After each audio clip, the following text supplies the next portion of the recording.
Good morning. I'm Rockville Mayor Bridget Donald-Newton and Chair of the Legislative Committee for MML. And I'm Candace Donahoe, Director of Government Relations for the Maryland Municipal League. Now that the 2016 General Assembly has come to an end, we'd like to take this opportunity to thank the members of the committee for all of their hard work. MML Legislative Committee began meeting in late summer of 2015 and met again every 7 to 10 days from January through March. I'd also like to take a minute to thank the membership for all of your help.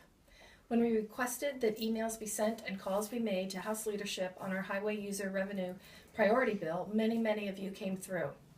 And although the bill did not ultimately pass, it was under consideration until the very last day of session. We've been told that MML's priority bill set the stage for the establishment of a work group that will begin meeting over the interim to develop a piece of legislation to address the restoration of highway user revenues for municipalities, counties, and Baltimore City during the 2017 General Assembly session. Legislation to address our second priority to protect program open space funding did pass during the 2016 session, and we're very pleased to have worked with a large stakeholder group to restore lost funding from previous years, add additional funding in future years, and protect the general fund in the future from raids. So in the final days of our General Assembly session, I thought I would cover a couple of bills that saw significant activity. We had the Local Government Tort Claims Act actually had two bills introduced this session, one that would have eliminated the notice period altogether. Thankfully, that bill did not pass, and one that addressed employment discrimination cases. That bill did pass, but in a significantly reduced form. We also had a bill that would have dealt with tie votes in municipal elections.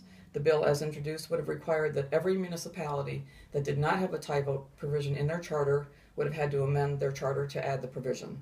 And thankfully, we were able to amend that bill in the Senate such that when it came back over to the House, it simply says that if there is a tie vote in an election, it has to be resolved within 90 days.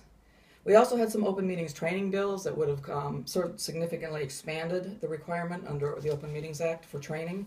We were able to amend those bills in the House, went over to the Senate, and the Senate elected not to pass the legislation, so those bills were not successful either. Overall, the MML Legislative Committee took positions on 64 bills, with 5 additional bills on our watch list. Of the 64 bills, we supported 23, of which 5 passed. We supported 11 with amendments, of which 4 passed. We opposed 30 bills, of which 3 passed, 2 of which had amendments that significantly reduced our opposition to the bill. Of the 5 watched bills, 2 passed. And in conclusion, we will be putting out our final legislative e-bulletin next Monday, which will include a wrap-up of a lot of the bills that we've just talked about and the bills that the committee followed.